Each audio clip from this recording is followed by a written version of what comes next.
O nosso correspondente na Europa, Luca Bassani, fez um resumo com os principais destaques da guerra. Vamos acompanhar. A Rússia volta a assumir uma posição de ofensiva na região de Donetsk, enquanto a Ucrânia tenta proteger as cidades reconquistadas e evitar com que outras cidades venham a cair na mão dos russos, principalmente dado que o objetivo principal do Kremlin é conquistar a região do Donbass o quanto antes pelas vias militares, já que através das vias legais, pelo menos consideradas através da interpretação do presidente Putin, isso já foi conquistado através dos famosos e contestados também referendos realizados no final de setembro. Enquanto a população ucraniana, milhões de pessoas, passam dificuldades com baixas temperaturas e sem acesso à água e à energia elétrica, nós vemos que os ucranianos acusam os russos de algo bastante grave, de estarem utilizando a usina nuclear de Zaporídia como uma base de lançamento de foguetes, algo que preocuparia sobre a possibilidade de um desastre nuclear de proporções catastróficas. A usina nuclear de Zaporídia foi dominada pelos russos logo no começo da guerra e nós trazemos aqui corriqueiramente o fato dessa usina provocar grande medo em todos os europeus sobre um desastre nuclear que se espalharia não só no território ucraniano, mas também em outros países, com aquela nuvem de radiação, a poeira radioativa, que é muito prejudicial não só às pessoas, mas também a todo o meio ambiente. Os russos têm o controle dessa usina, mas ela está desativada há algum tempo.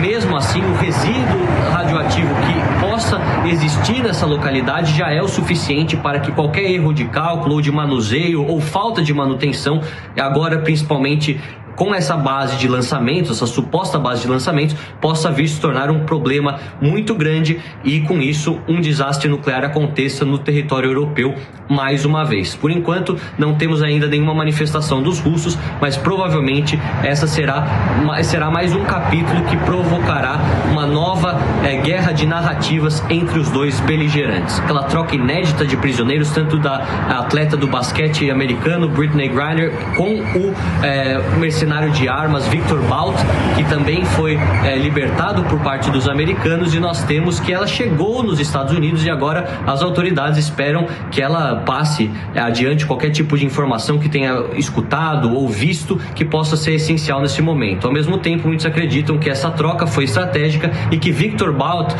esse mercenário da morte, esse grande traficante de armas que tivemos no mundo por muito tempo, possa ser também importante na nova estratégia dos russos perante os ucranianos durante esses meses de inverno. Como sempre, passaremos para vocês todas as nossas atualizações sobre a geopolítica europeia, principalmente a guerra na Ucrânia. Luca Bassani, de Braga, em Portugal, para a Jovem Pan News.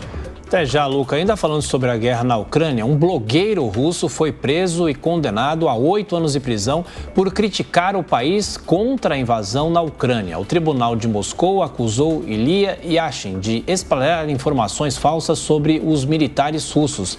E a gente chama agora o nosso correspondente de guerra, Luiz Kawaguchi, trazendo essas informações diretamente da Ucrânia. O que esse mal-estar, vamos dizer assim, Luiz, representa? Bem-vindo. Obrigado, Thiago. O Ilya Yashin, ele é um blogueiro que ele também é jornalista, que ele ficou conhecido na Rússia aí por se focar em temas militares. E o que ele fez? Em abril deste ano, ele criticou crimes de guerra que foram cometidos pela Rússia na região de Bucha e Irpin.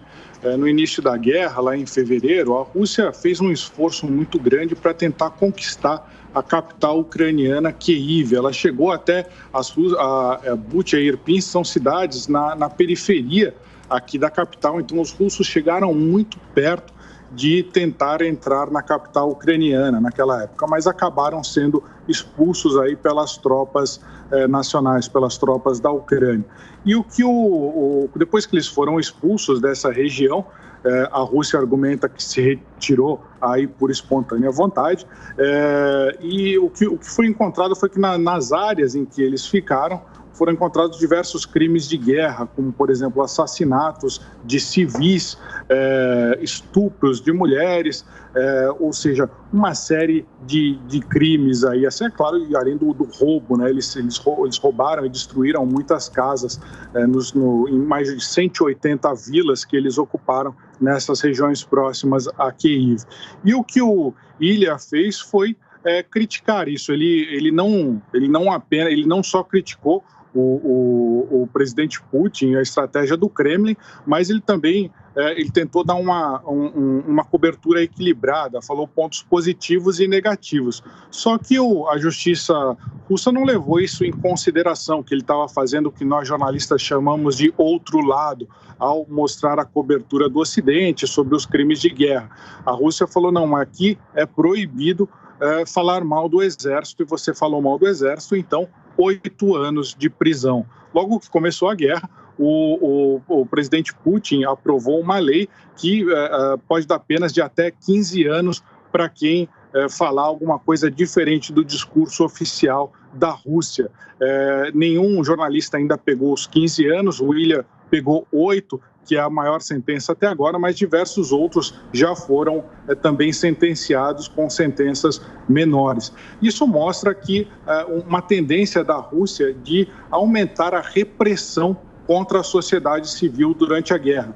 Por quê? Porque eles foram forçados a aumentar o recrutamento de civis. Eles recrutaram mais de 318 mil civis em setembro para reforçar a frente russa na guerra. Isso pegou muito mal na sociedade. Muitos russos tentaram e conseguiram fugir do país para não serem recrutados, e isso acabou prejudicando um equilíbrio, uma espécie de acordo tácito que o Vladimir Putin tinha com a sua população, que vocês não se metem nas decisões políticas e eu vou trazer prosperidade e segurança para vocês como sociedade civil. Quando você começa a recrutar jovens para lutar na guerra, esse pacto tácito ele é quebrado.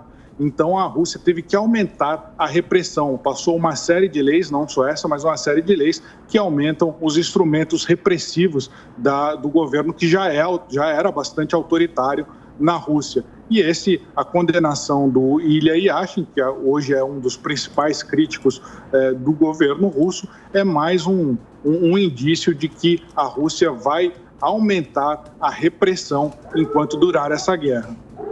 O Luiz, bom dia. A gente sabe aí que o Putin não quer muito falar sobre isso, né? Mas ele foi questionado sobre essa decisão, e ao ser questionado ele falou que quem é ele, né? Um blogueiro, ele tentou minimizar aí, mas a gente sabe que a repressão é grande e continua contra jornalistas que tentam falar alguma coisa e falar mal aí, ou falar a verdade talvez aí do governo, né?